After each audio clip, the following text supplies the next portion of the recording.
Welcome to Tea with B! This is a safe space that I have created for you guys to ask me anything and everything on my life. Every Wednesday at 9 p.m. Australian Eastern Standard Time, I go live on Instagram and I let you guys ask me whatever it is you feel like, and I try to answer as best I can. This week's theme is Ask Me Anything, but every week I aim to have a different topic or theme of conversation.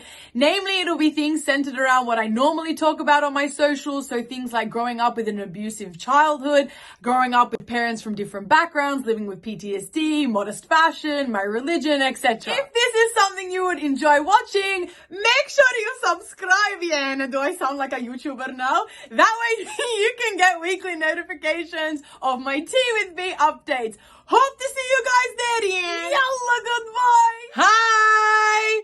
Welcome to Tea with B, guys. Again, same as last week. It is Ask Me Anything time. I know I promised that we could start having like themed conversations. So these little safe space sessions that I've started where we can talk about anything and everything. I wanted to start having like themed conversations, but seeing as this is only the second session of Tea with B, I figured let's keep it at some sort of, ask me anything kind of vibe, basically open to any topic. All right, so it is Tea with B, so I'm going to pour my tea. Like I said last time, I forgot to drink it, but I'm going to try and remember. Anyway, today, how about we go with the questions that are in the comments? I know some people sent in some questions as well. Issue is that I forgot is I'm using my second phone to record this so that I can upload it onto YouTube for you guys. I know a lot of people were, hi Anthony, were asking me, if I'm going to upload this. I am going to upload it, but I'm going to upload it onto YouTube. All right. So how many accents can you do? To be honest, I really only know and I really only indulge myself in doing the accents that I grew up around. So the Australian, the Arabic, and Irish. Okay, how is my dad's trip going? My dad's trip, alhamdulillah, is going really well. I'm very grateful that he's having an amazing time. Yeah, Anthony, you can download the lives, but for some reason, I'm not sure if it's because mine was really long, but last week it wouldn't let me download the live and I literally couldn't do anything. I could only had the option of uploading it then and there, which I didn't really want to do because then I couldn't edit it and cut out, that blank space at the start to finish. Berna, I'm so curious to know, what does Habibi mean? It literally means my love, and that's in the masculine form. So, you could have the feminine form being Habibti, but it literally just means my love. But it's a very casual term that you kind of throw around very liberally. Can I read Arabic? I actually am much more capable at reading the language than speaking it. I'm not fluent at it, although I have a really good grasp on the letters and how they're formed when you write. How many countries have you been to? I think it's 13. I am not 100% sure, so don't quote me on that. I'll need to count. Okay, so how much Arabic can you speak? Honest to God, not much at all. I really can't. I really can't speak much Arabic. I know some of the most basic concepts, and that's it. All right, let's pour some tea, guys. I'm just checking to make sure that the other camera. How unprofessional of me. Ready? Make sure you pour your tea like this, guys. You don't want the whole top of the pot to completely fall. Whoops. All right, let that cool down. Okay, do you enjoy being a teacher? Let's go. That was the first question that I saw when I looked up. Do I enjoy being a teacher? In some capacities, yes. Slancha, thank you. In some capacities, I do enjoy it, and then in other capacities, I don't. So I was a high school teacher at first, and I really enjoyed that for the latter years. So like year 11 and 12, the last 2 years of your high school education. Any other years in high school, I really didn't enjoy much. So then later I changed to primary school, and primary school, it was a lot more beautiful in the innocence that was amongst the primary school children. But it also still had its good days and its bad days. I'm also a private tutor. That I adore. In terms of teaching as a tutor, that's incredible. That one-on-one, it's really beneficial for the student, and I feel I get so much more out of it for them. Yes, that is henna. When I was at that conference at the weekend giving my speech, I met this beautiful lady who was giving, I believe her name is Art by Mona, well, her username I should say. She was giving out free henna sessions. It was so nice. It was so beautiful. I love it. All right, let's try to answer more questions. So, what tea are you drinking? At the moment, I have berry tea, so loganberry, strawberry, raspberry mixed all together. How and when did you start your Christian journey? Okay, I can see a lot of questions coming in about religion. So maybe last week we focused a lot on my childhood. Maybe today we can at least start with a focus on religion. So if for anyone that doesn't know, I was born a Christian. So I think there's a lot of people out there who've commented in the past asking, when did you convert to Christianity? Which parent is the Christian? Actually, both my parents are Christian and I was born a Christian. Because my mother is Palestinian, she comes from a Middle Eastern background. A lot of people assume naturally, because the majority is, a lot of people assume that my mother's family are Muslim. Now, my mother's family are not Muslim. They come from the Christian faith, and so too does my father. Someone I can see asking, are you a Catholic Christian? Yes, I'm a Melkite Catholic. So let's just talk about that for a second. What's a Melkite Catholic? My family's church, Melkite Church, they were originally from the Orthodox Church and then branched out, and I'm not going to word this very eloquently, but they've branched out, decided to become their own church, and it's now kind of like a mixture, if you like, between the Maronite Church and the Orthodox Church. If I butchered that, I'm so sorry, but that's what I've been told growing up. All right. So, may I ask what church you go to? I go to a Melkite church. That's all I'm going to say. I'm not obviously going to announce online what specifically church I go to, but I go to a Melkite Catholic church. Do I prefer hot tea or cold tea? I prefer hot tea. I find it very comforting having hot tea. I love it. All right, next question. What advice would you give to someone who lives in a toxic environment and know that they should move out because it's better for their personal growth, but have not found the guts for it yet?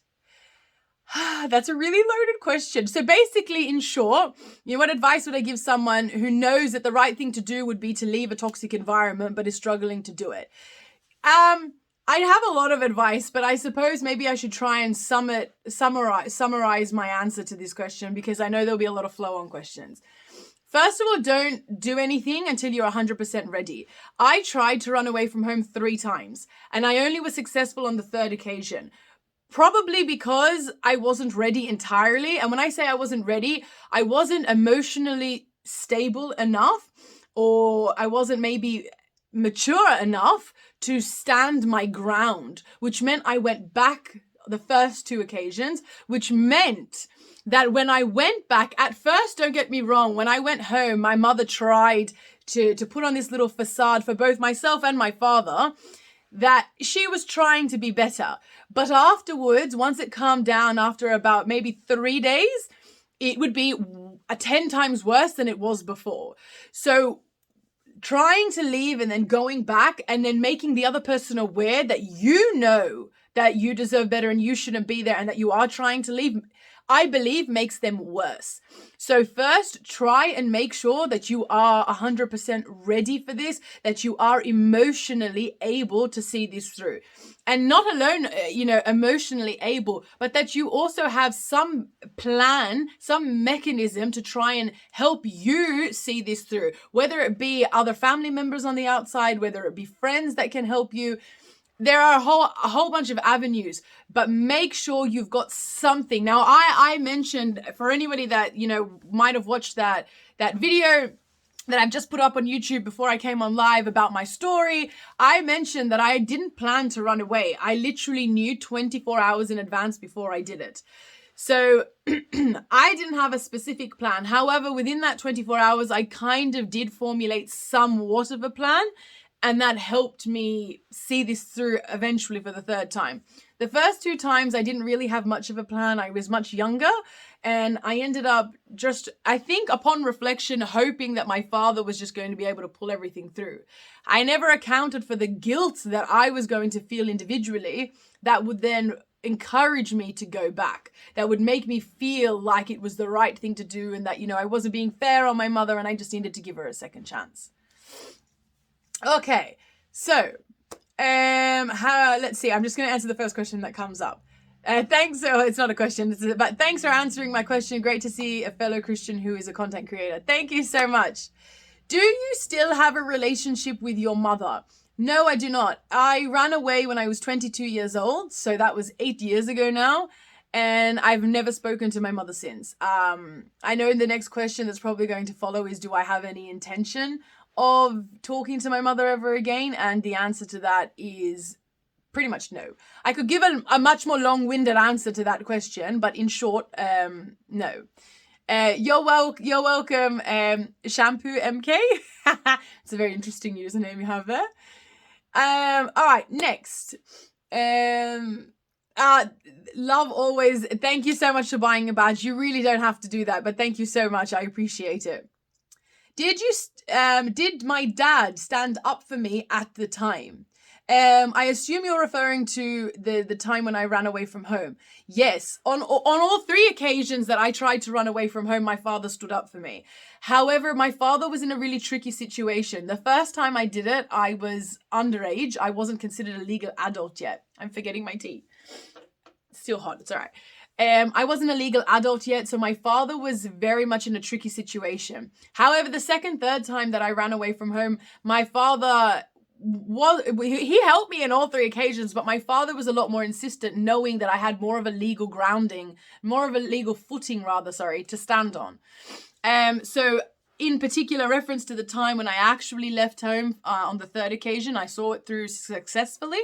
My father was extremely supportive. He's the one who came to my university to pick me up, and then excuse me to take me to live with my grandparents, where I still am till this day. Alhamdulillah. How is the relationship between your teta and your mother?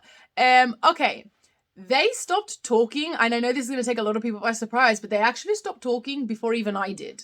There's a lot of family members that don't actually speak to my mum, and this was happening even before I left home. I suppose I should have seen that as kind of an eye-opener.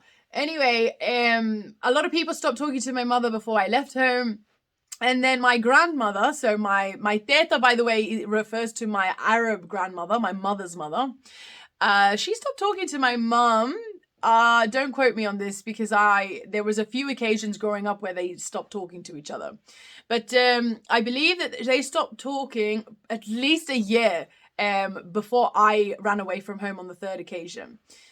So yeah, they don't talk either.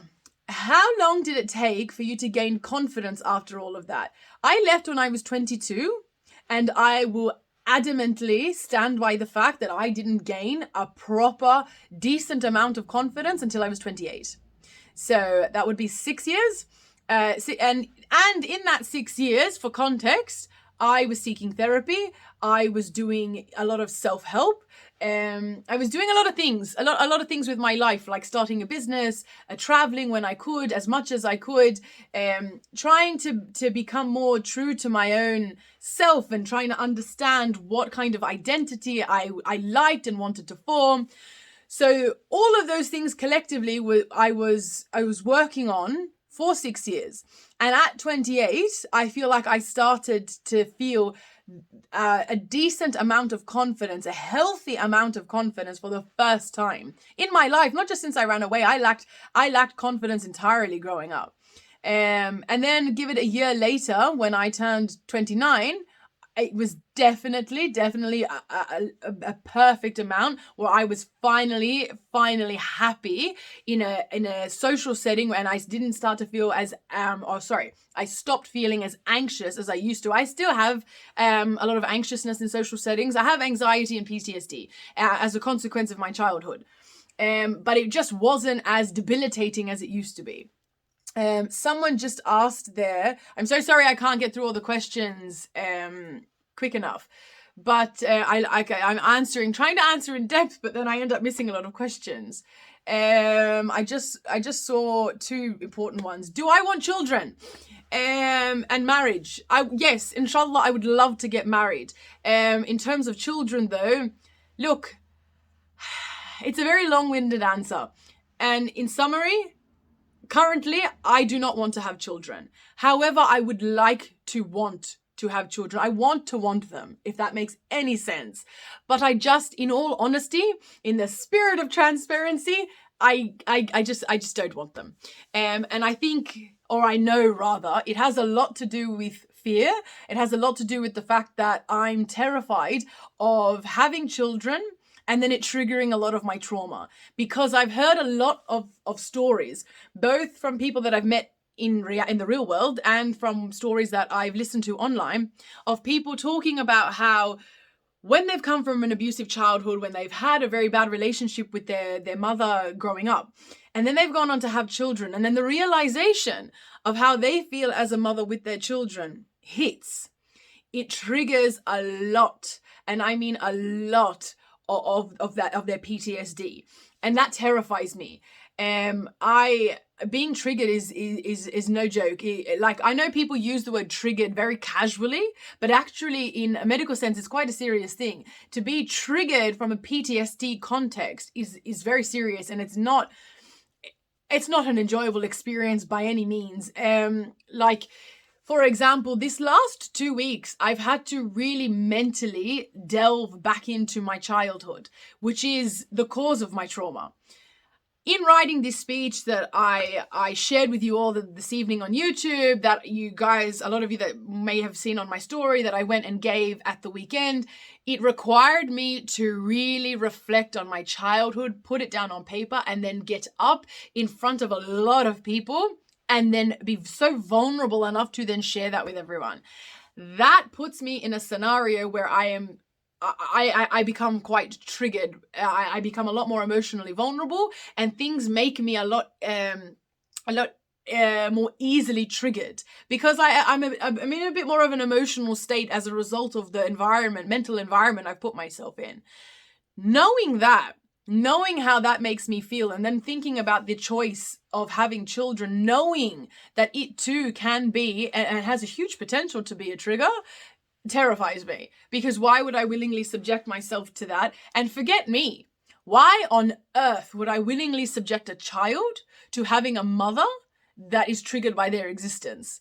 I already as a child have suffered because of the fact that my mother didn't want me. And I'm not saying that I wouldn't want my child, but I had a bad relationship with my mother as a result of her own issues. I God forbid, would hate to be responsible for then repeating that history, continuing that cycle. I'm meant to be breaking this cycle, because I'm going to then have issues in that setting as well. That's just not something I would willingly put myself into. I hope that answers the question, because I've just gone on and answered that question for like a solid 10 minutes here, if not more. Anyway, you're welcome. Everyone's saying thank you for answering my questions. You're more than welcome. That is what this safe space is all about. That is what Tea with Bee is meant to be about. And on that note, I'm going to have my tea. Okay. Oh, I love this berry tea. If anybody is into herbal tea, this is a berry tea, Logan raspberry strawberry. It is amazing. I love it. I put in a little bit of honey and lemon just because, the Arab within me loves to add, lemon and mint and honey sometimes. But it's oops, we nearly had a clean up on aisle 3. It's really nice. Do I have a relationship with my siblings? Regrettably, no, I don't. I do have a relationship with my sister, that is from my father. But in terms of the siblings from my mother, so I have another brother and 2 sisters. Unfortunately, no, I do not have a relationship with them. Cutting ties with my mother meant that I was going to lose those relationships. And that was probably, if not the hardest part of leaving. It wasn't actually choosing to leave and go seek a happier life elsewhere. It was actually deciding that I was going to leave my siblings behind. And in the job I had when I left home, I was working in a before and after school care center. And my boss at the time, I had opened up to very briefly. But she said to me one day, she goes, "Why don't you leave? You know the situation that you're in is wrong. You know your mother is not being a mother. So you need to go." And I remember I saying to her quite bluntly, "My brother and my sisters, how could I leave them? That's not fair." And she asked me, are they being abused the way you are? Are they being hurt the way that you are? Are they in pain the way that you are? And the answer to all three of those questions is no. My siblings had a very different childhood to me, and I left actually while they were still quite young. But they had a very different upbringing to me. They were loved by both their parents. They weren't abused in the manner that I was. So I had to then eventually reflect upon that conversation and realize, hang on a minute, they're fine. Like, they're fine. They don't get beaten the way that I used to. They don't get emotionally bashed the way that I used to. And the other things that I don't really want to, explicitly state online about my stepdad, that wasn't happening to them either. So in the end, I had to decide. And when I say in the end, I think it was probably at least 6 months after that conversation with my boss, where I had officially accepted that it was okay to leave my siblings, that they would be fine. And I was no use to them if I was going to continue down this path of deterioration. So eventually, thankfully, I realized that it was okay to leave them, and I had cut I cut those ties. Unfortunately, as sad as it is, I had to leave them. No questions from me. Just finished watching your video, and I have the utmost respect for you getting up there and sharing. So, Cameron's left a comment saying that they've just watched my speech on YouTube, about the speech I mentioned I gave at the weekend about my story. Thank you so much. I really appreciate it. That means a lot to me. Thank you so much. How did you take care of yourself financially when you left home? This is an incredibly important question, because a lot of the time, and people are very right, a lot of the time I get people in my DMs saying to me, it's all well and good for you to say, leave. If your mother's being abusive, go. It is all well and good for me to say that because I had a father to run to. I had my parents are divorced. I had another family that I could go and seek refuge in. Whereas with a lot of the people DMing me, they unfortunately are in a situation where they don't have that luxury. They don't have that privilege. So how did I take care of myself? Initially, I didn't. Initially, the only thing I had to try and start taking care of was my emotions. But in terms of a financial context, I had my beautiful Irish family to help me out with that and to pick me up off my feet. Alhamdulillah. But I am well aware that not everybody has that privilege. So eventually, I was able to start saving enough money to start standing on my own 2 feet. For that first year, it was a struggle. That first year financially trying to piece things together. I've been working since I was 13 in 9 months and left home when I was 22. When I left home, though, I left with nothing. I had no money to my name. Everything went to my mother. So when I left home, I literally didn't have anything other than what was in my bag, none of which was money. Not in my bag, not in my wallet, not in my bank account. So there was actually some money in my bank account. However, that's another story. I had no access to it. So I've left home. I've spent that first year with my family really helping me, get on my feet, get financially stable. And I still live with my Irish family till this day. However, I am financially independent now. So it took time in that sense, but with help. So, my heart goes out to the people that do not have that blessing. Were your ma and da married? They were, yes. They were married, and not long after that, they fell pregnant with me. I've answered that question. Someone said, do you not want to have kids in the future? I did answer that question. Sammy says, one of my friends, he's like, in terms of children, he's like, it'll come when the biological clock starts ticking. Yeah, I'm 30. The biological clock for children should be ticking already. But here we are. That's the tea for today. Okay. I just realized I've paused the questions when I was answering, but when I was answering some of them up above. So I think that means I've missed a lot of questions. So I'm just going to scroll. Oh my gosh, I'm so sorry. I'm just going to scroll down a bit further to try and find the other questions. Happened to my mum at 40. Oh, listen, that means I got 10 years. That's 10 years. God help me. I love your charisma and energy. Well, thank you so much. I really appreciate it. I'm 35. This biological clock still isn't ticking. I hear you. My biological clock. I needed to click. I don't tick, not click, tick. Hi, Salwa. Hi, Ellie. You want to see nephews and nieces? Listen, I told you I want them, but it's just not happening. I don't know what to do. Both Musa's brother and sister are on the live saying that they want nieces and nephews. Let's just scroll back up a little bit. Sorry. Where did I see it? You love my Sydney accent. Thank you so much. My mum was 42. No way. Sharma, thank you so much for the badge. Again, you honestly didn't need to. Thank you so much. I really appreciate it. All right. 46. Wow. You know, Georgia, I can hear your Ellie through the comments. Did you ever report your mother? I did. Okay. Sorry, I realize it's really awkward for me to be giggling in one sentence and then in the next sentence read such a serious question and answer in such a serious tone. Okay. Did I ever report my mother? Yes, I did. In Australia, it was called at the time, DOCS, so Child Services.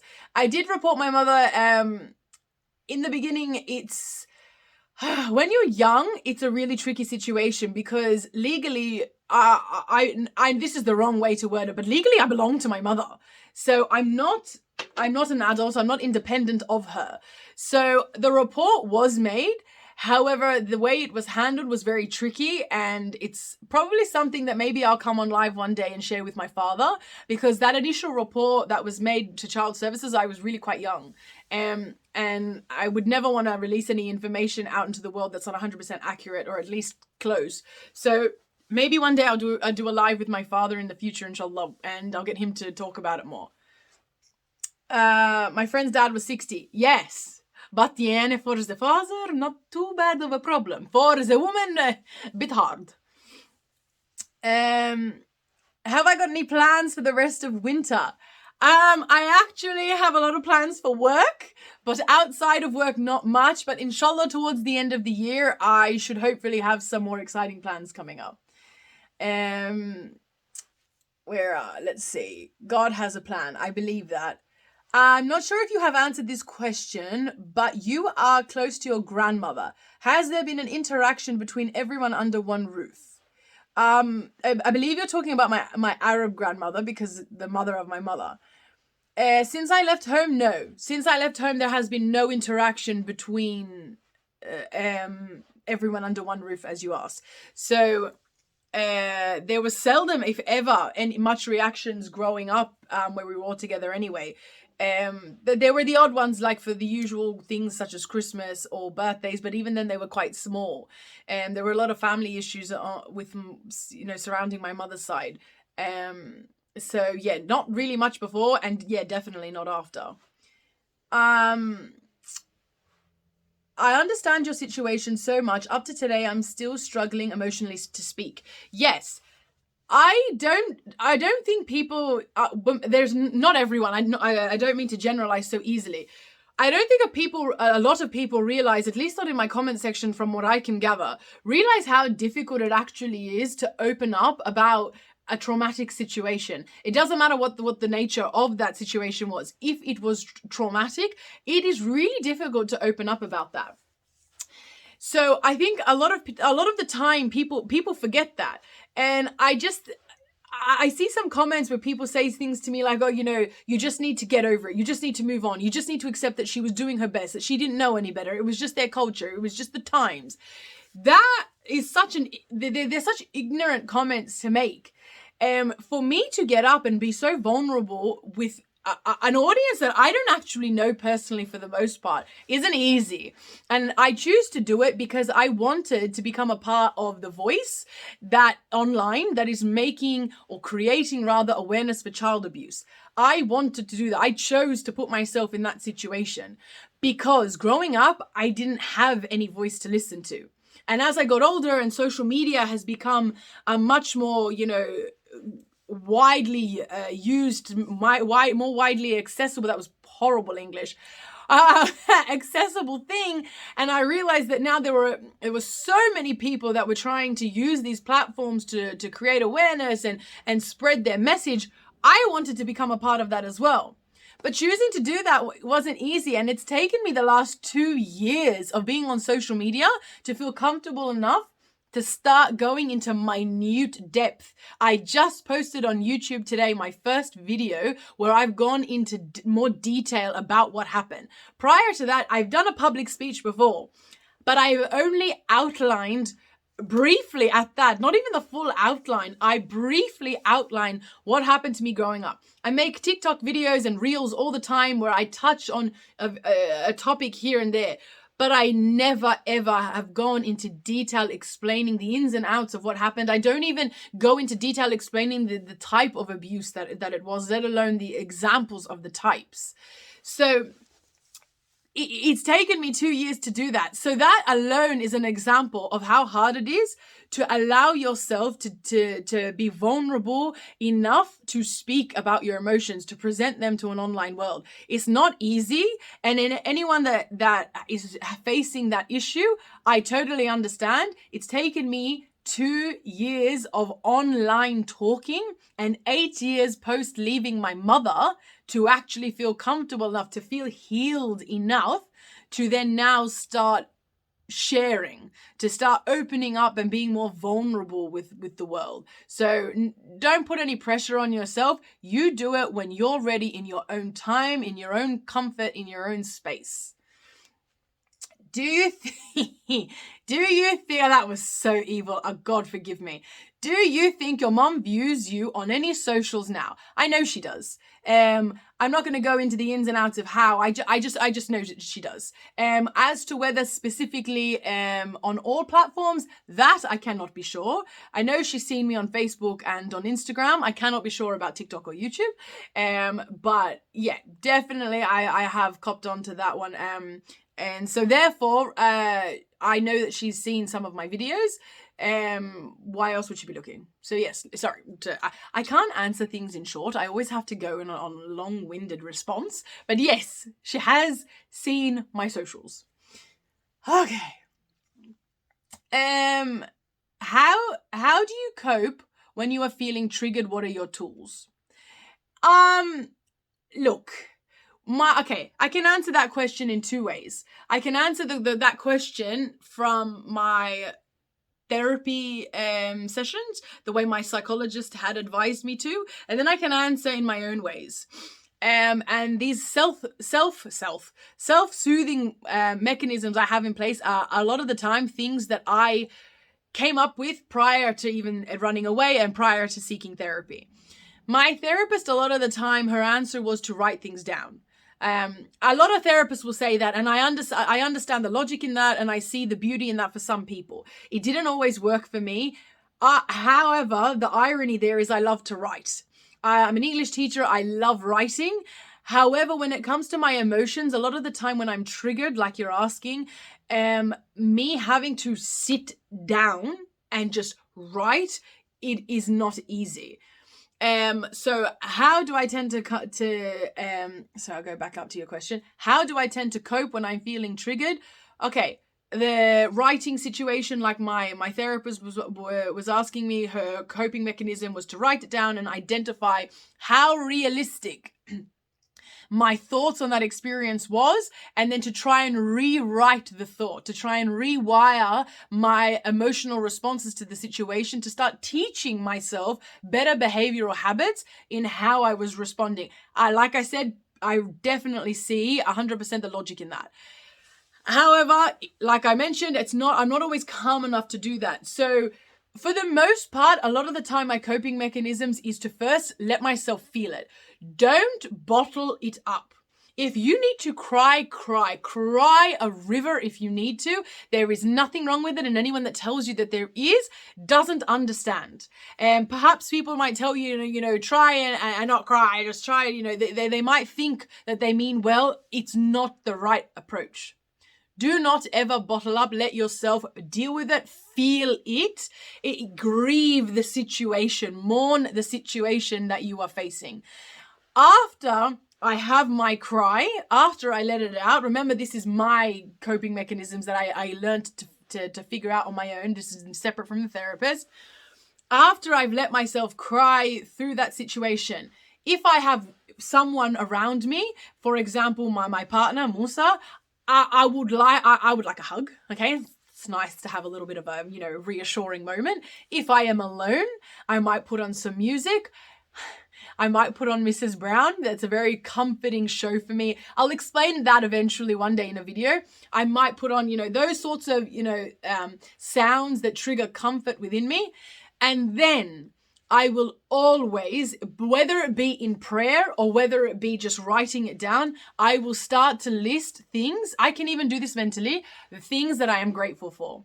I will start to start listing, and it can be as basic as, thank you, I still have a roof over my head.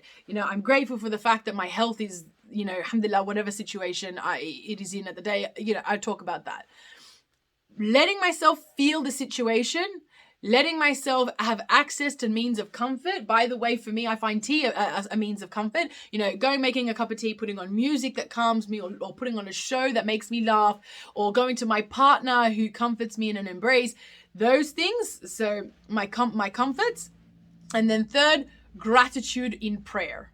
So maybe I should try and summarize that. So first, feel it, and then means of comfort, and then gratitude through prayer. Those are my coping mechanisms. Now, every now and again, I'll have other coping mechanisms. Not too much different from that. However, another coping mechanism for when I'm triggered is sometimes nature.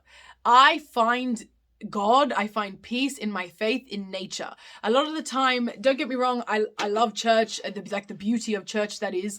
However, a lot of the time I feel more connected to God in nature. I find my spirituality is heightened in nature. So if I'm feeling very triggered and I feel like I need to submit to my faith in that moment because I feel that weak and I really need, in terms of my vulnerability, to just pray, to give thanks, to have gratitude in order to find strength through that. A lot of the time I find that in nature. I like to go outside. I like to walk through the grass. I like to, go for long walks along the road. I live on a farm, so for context, the walking up and down my street is really, really quite beautiful. Maybe I like to go for drives through parks, especially there's a really beautiful one in Sydney, the Botanical Gardens in Sydney. It's amazing. Going to the beach, I love to walk barefoot on the sand through the water in the beach. That is where I feel very calm. But it would usually, for me to then start resorting to nature, to start going outside, for example, instead of staying in my room crying, accessing means of comfort and then praying, and instead of just doing that and deciding I need to go outside, usually that's because whatever the trigger is quite intense, it's quite bad, it's quite unbearable, and I'm just trying to put myself in a different environment, I guess, also as a means of distraction, not just as a means of heightening my faith, but also as a means of distraction. I really gave that one a long-winded answer. I hope that made sense. Ellie told everyone, yay! Ellie told everyone your favorite tea is Lipton black tea. Ya Allah! Okay, so my partner's sister, Sally, she's commenting on me. She's commenting about how, it's the sarcasm, that her brother, one of my best friends, Ili, is telling everyone that my favorite tea is Lipton. I hate Lipton tea. God forgive me, please. The company Lipton, don't come for me. It's just not my brew of preference.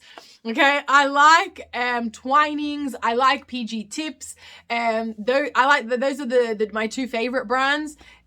Barry's tea I also think is quite beautiful. Twinings, look, I'm so sorry to my half Irish self, but Twinings is it for me. Whatever it is in that brew, I love it. God, my Irish ancestors right now, you know that TikTok I did where it was bump, bump, bump, bump, knocking on the door? My Irish ancestors are doing that right now. They're like, you traitor. Anyway, all right. Let's just scroll down. Twinings Earl Grey. I drink morning tea. Breakfast tea. I don't drink Earl Grey in the morning, that is. And then throughout the day I tend to drink like berry tea. I'll scroll back up, sorry guys. Let's see how many questions I missed. I'm sorry. You've done amazing to open up to your boyfriend. I find that really hard, and like my suffering is unacceptable, but learning. In what context do you mean, sorry, I can't read that username, so I'm so sorry. But in what context do you mean that you feel like your suffering is unacceptable? Do you mean you personally feel that? Or do you mean in terms of with your boyfriend that you feel that your suffering is unacceptable to him? I'm so sorry, but I'll just try and answer that in some capacity. First, thank you so much about, thinking it's amazing for me opening up to my boyfriend. Listen, look, I guess the idea is amazing, but I feel like if you have a good partner, if you got a decent, nice human being by your side, it should be the bare minimum, actually, for you to feel comfortable with time, not straight away, but with time in the relationship, for you to establish an emotional environment where you feel comfortable enough to open up to your partner. That shouldn't ever be something that is a challenge, in my opinion. Now, if I'm wrong, I'm sorry, but that is definitely my opinion on that one. Let's scroll down again. How did you learn to speak Arabic? I can't. I'm so sorry. I'm gonna let my Middle Eastern audience down right now. I cannot speak Arabic. I am so worried that a lot of people think I can speak Arabic. Don't get me wrong, I can understand Shui, and I can speak even less. But I as much as I'm working on it, and I would eventually love to be able to say, hey, I can speak Arabic. I cannot. Right now, I can't speak Arabic. So I just know a lot of basic words. Okay, so when you have PTSD, it's hard to be... Oh, yes, same, yes. When you have PTSD, it's hard to be vulnerable, and I find it hard to have my suffering witnessed. Yes, because of the PTSD, I feel like there is that worry of a repeat. See, PTSD, right? Post-traumatic stress disorder. You have, you're quite literally traumatized by whatever it is that stressed you out previously to cause this trauma. And your brain is not going to make it easy for you to emotionally allow people to put you in a vulnerable situation again, where you could potentially suffer yet again. So it's honestly, I think, one of those things that with time you learn how to better manage it. But PTSD, something that my therapist told me that took me by surprise, it actually quite literally shocked me. And I guess I should have known this, but I didn't. PTSD will never go away. It doesn't matter how much therapy you get, PTSD does not leave you. What happens is you just learn how to get better at coping with it. It is a part of who you are. You just learn better coping mechanisms. So that is why I reinforce the idea that time is a huge healer when it comes to this issue, because it's just something that you have to give your brain time to learn how to better cope with, and therefore, in your question, learn how to be more comfortable with being vulnerable with others, namely, like you mentioned, your partner.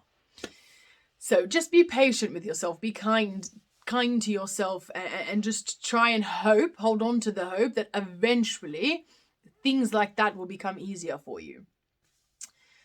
Not because of people's reaction, just because it's hard to open up. Exactly, because you're wired to be fearful of a repeat of history. That's just how PTSD works. Okay, I'm just gonna quickly now. Oh gosh, I think someone sent in questions. Whoops, I'm so sorry. Let's see. So I don't think I answered this question to the exact person, but I have answered briefly this question before in a similar wording. Have you gone into contact with your mother, and if yes, has she ever tried to lure you back in? So I didn't answer that question, the last part of your question. I answered the first half. So I did mention earlier, I've never been in contact with my mum since I left. However, the day of, so just that day that I left. That day that I left, she did try to get me to come home. There is an email that she sent me that perhaps maybe one day I will share it with you guys. But in the email, it basically reads something along the lines of, I'm so sorry, I didn't realize what I was doing because I thought you were as strong as me. It's basically gaslighting. The email, that's what this email was, and she's trying to get me to come back because she's trying to explain to me two things that stand out to me in that email that I'll never forget even 8 years later. Come home and leave like a lady, and then 2, I'm so sorry, I didn't realize you weren't as strong as me. First, telling me that she's sorry because of the fact that I'm weak, apparently. And then second, that apparently the manner in which I left home was not ladylike. Remember, my culture and religion has an influence over that statement. Now, I didn't leave and run off to go do God knows what she's referring to. I went to my father. I went and ran to my father's home, and my father took me to his parents, my grandparents, to whom then took me in. So there was nothing, as she's referring to it, as unladylike. There was nothing unladylike about what I did. And then second, so that luring did not work. And then second, in this email that she sent me, there was a section that I just told you guys that she started telling me that she's sorry that I'm not as strong as her. That's gaslighting. And a lot of manipulative people will gaslight in order to try and lure you back via their manipulation. So yes, to answer your question, she definitely tried to lure me back in more ways than just that. The first 2 times I ran away from home, I mentioned I tried 3 times. The first 2 times she definitely worked her magic at luring me back in, and it worked. I went back. I felt so incredibly guilty, and I went back. I gave her a second chance. And each time I was proven the fool in that scenario. However, on the third occasion, I was so glad that I was much older and a lot more emotionally strong, and I knew how to stick this one through this time. So she wasn't able to lure me back in. Although, to answer your question, she did. She did try. All right. Scroll down because, as always, I missed too many questions. In fact, a true lady knows her worth. Exactly. Thank you so much. I don't see anything wrong with, although it might be considered taboo and socially quite a shock to leave a family member, starting, with a parent. I don't see anything wrong with realizing that you deserve better, that you are in an environment that is abusive or toxic, etc., and that you are worth more than that. That's such an interesting apology. Like, sorry, your feelings were hurt, not a real apology. Exactly. It's quite literally gaslighting. Okay, let's see. Do you drive? If so, did childhood trauma impact your learning how to drive? No. I'm a very cautious driver in general. I'm not really one to speed. I brake incredibly early. I'm literally a grandma driver, as my friends call me. So, in terms of learning, I actually got my motorbike license before I got my car license, at least a year beforehand. My father's a motorbike rider, and when I left home, I didn't have my car license. I didn't know how. I was 22 years old, and I didn't know how to drive. So my father, rather than in Australia, you need to have someone with you for the first year of you learning how to drive. And my father's like, you're 22 years old, you're going to university and you have a job. I cannot be, expecting you to be able to come with me for that whole year. So his answer was, I'm a motorbike rider. You only need to be on your learners for the first 3 months. And even in those 3 months, you don't even need someone with you. You're free to go. So you just have to pass a 2-day learner's course. And don't get me wrong, I passed that course and my father stayed with me at least for that first month, I believe. He didn't let me ride alone. And then eventually, once he realized I was all right, off I went. So I got my motorbike license, and then about a year later, it must have been, I got my car license, if not maybe a bit more. As in, like, that year passed and I got my permit, my P's. I got my permit to drive without a fully licensed driver next to me. And yeah, I think I was quite fine with both of them. I don't think I ever feel like that was an issue as a result of my trauma or anything like that. Okay.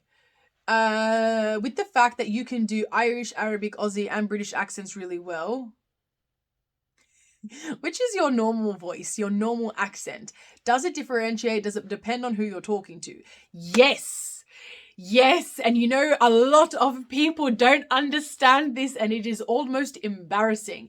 This is my normal accent right now. This is the accent. This is my I like to say Australian accent, although I will say, and maybe one day I'll make a video about it where that way I can go more in depth about it. I will say that there is a slight British influence on my accent at times. There are reasons associated with my trauma for that. I'm not going to go through and explain it now. Like I said, I think it's something better suited to a proper, well thought out video. But my accent is definitely influenced by who I'm talking to. So right now I'm not talking to anyone other than really myself, the camera. So this is my natural accent. However, I can be sitting with my Irish grandparents and then all of a sudden my arse is Irish. I sound like I was born and raised in Ireland. And then I spend the next 10, 20 minutes trying to dilute my accent back down to my accent. And then the same can happen when I go to see my teta. All of a sudden I sound like I was born in Palestine. And I start talking like my grandmother. So look, I don't know what the science behind that is, because I know there is a science behind it. I just don't know how to explain it properly. I should definitely do some more research into that one, but I cannot stick to just my own accent when I'm talking to someone else. Their accent immediately starts to rub off on me. I remember when I was in Ireland for Christmas a few years ago, and nobody copped on that I was not Irish. My father and I were, well, my father, by the way, is very, very much like myself, or rather, I'm much like my father when it comes to accents rubbing off on us. Him and I were walking around like we were born and raised in Ireland. Oh, he was, sorry. Correction, my father was born and raised in Ireland. But my father's accent has softened a lot in his time living in Australia. And the two of us are walking around at Christmas time going to buy our Chrissy presents, and we're walking around sounding like this. Meanwhile, my actual accent is this. And no matter how many times I was trying to be conscious of it and switch it off, it wouldn't turn off. But yeah, anyway, whoa, what was the other accent I was gonna reference? Hang on, there was something else I was gonna say. There was, my brain, it's not staying focused today. That's all right. All right, it is almost an hour, and I am only doing Tea with B for an hour at the moment. So let's just quickly go through any last questions that I can see coming up. If I did not answer your question that you've sent through, I apologize. It's Tea with B, same time, same day, next week. And I will endeavor to answer your questions then. But do I still have any family members living in Palestine? Yes, Feiruz. I have a lot of family in Haifa. And anyone that left Haifa and is not in Australia, they're in Lebanon. They're in Australia. They're in Lebanon. Oh no, I'm late. That's okay. I'm going to be uploading this on YouTube either tonight or tomorrow. I'll link it in my story on Instagram when I do. I'll be uploading. I'm literally recording this on a second camera right now, and I'll upload it onto my YouTube. Although I don't know how this is gonna work because in the second camera you're looking at me looking at another camera. But anyway, let me just quickly see. It comes from subconsciously trying to relate and fit in the crowd. I speak like that too. I don't quite know what my natural accent is at this point. Honest to God. Really. Now, I've heard that thing about how, I know this is going to sound so egotistical of me right now, but I have heard that this issue with accents is a mark of intelligence, and apparently it has something to do with you trying to assimilate. Anyway, I don't know how true that is, but I did hear that once before. What part of Ireland? Kildare. My family are from Kildare. Not too far from Dublin, for anyone that doesn't know. I do that too. My Irish family say that I have an Irish Aussie twang. Yeah, exactly. Let's see. This happens when I talk to my dad's Scottish partner. Yeah, accents rub off. I'm telling you, it is not on purpose. A lot of people will accuse you of doing it on purpose. It is not. Do you see your mother nowadays? No, I don't see her at all. Where are we? Let me see. You pronounced my name perfectly. The Arab genes, mate. I gotta do them proud. When are you coming to Ireland? Inshallah this year, yani. Please, ya Allah, this year. I really pray I'm going to be there. If not by the end of this year, at least the start of next year. So we'll see how we go. But yeah, inshallah. Okay. I can't do an American accent. Probably because I haven't actually met many people with an American accent. I probably could count on the one hand how many I have. I know it sounds funny though, because on television, a lot of the accents I would hear in movies and shows would be an American accent. But yeah, me trying to do an American accent, it's really bad. I'm actually not quite good at it at all. Okay, last couple of questions. Overt and covert prestige, it is known as in linguistics. Oh my gosh, what's that? Wait, I want to know what that is. Overt and covert prestige, I need to know what specifically you're referring to. Please send in a little bit of information about it. I want to know what that means. How is my dad doing? My dad is doing, alhamdulillah, so well. He's in Pakistan at the moment. He was in Pakistan. He went to India. Now he's back in Pakistan. He wanted to do some more traveling around. He loves it. He's having the best time. I'm so happy to see him so happy. We're so proud. My dad is doing such an amazing adventure, and he's enjoying every moment. So I'm so happy for him. He's doing very well. Thank you. What's your favorite and least favorite accent?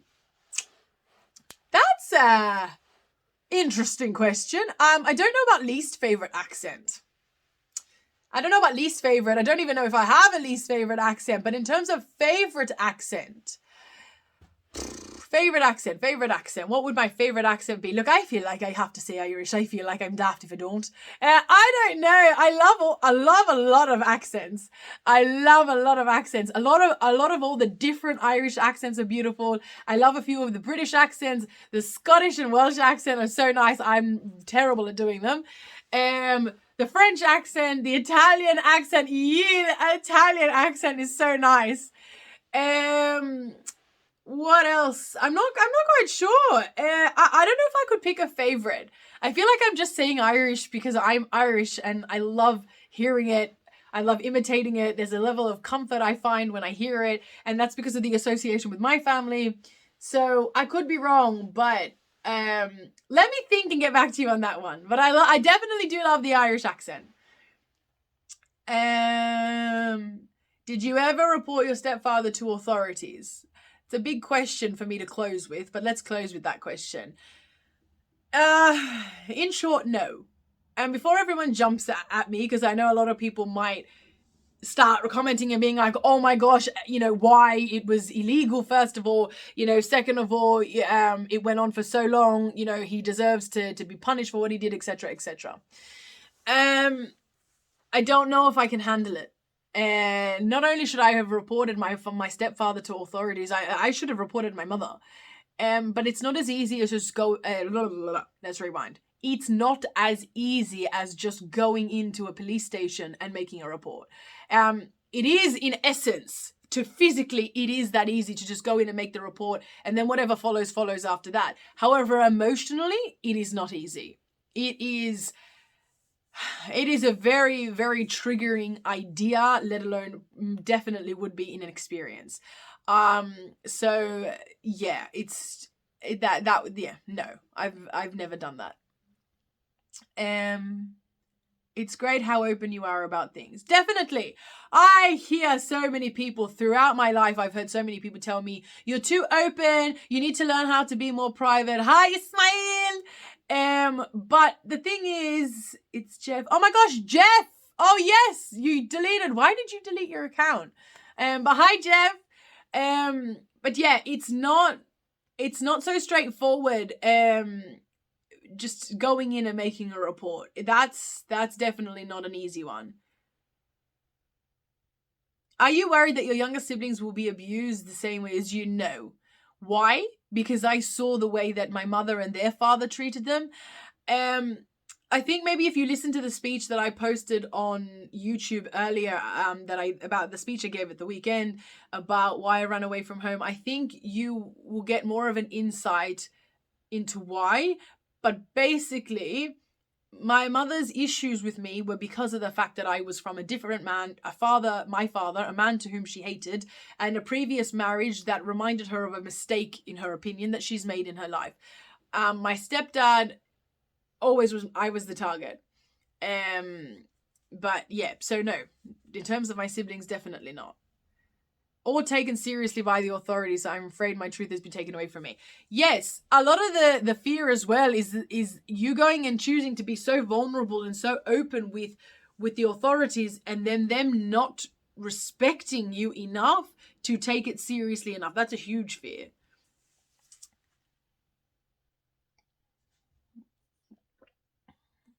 Oh, you deleted your account because you're focusing on trials. Really stressed, going to come back fully after exams.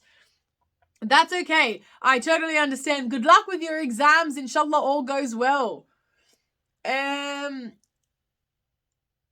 Yeah, look, I suppose that one, a lot of people I've seen argue and debate over. But someone's commented saying it's not worth reporting now because it's only going to bring back the horrific past, the memories of before. There are two sides to that argument. I will say. Okay, let's see that. What's BTS? I have no idea. Behind the scenes? Is that what is you asking me what BTS stands for? Thanks, Salo. I love you too. Mwah.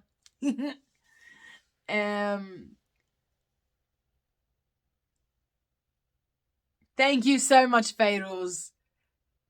Thank you so much for your well wishes. I really appreciate it. Can you read and write Arabic? Very slowly, but yes, that is the only thing I have any level of competency in when it comes to Arabic.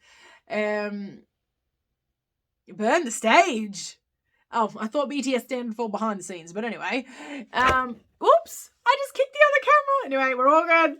Okay. Please speak about one of the comments mentioning suicide. I have to go, and I don't want to bring up such a heavy topic and not address it substantially and like that, a topic like that, and not do it justice, basically. So I'll leave that until next time. I'll start making notes. That's what I need to do. I'm going to start making notes on questions that I need to refer to in the next Tea with B.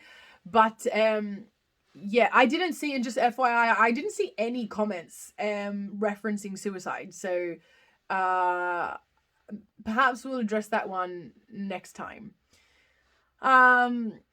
I tip my hat off to you, Bernadette. Brave of you to speak openly with a healthy approach to it all. Thank you so much. I appreciate you appreciating my effort and my intentions. Thank you so much.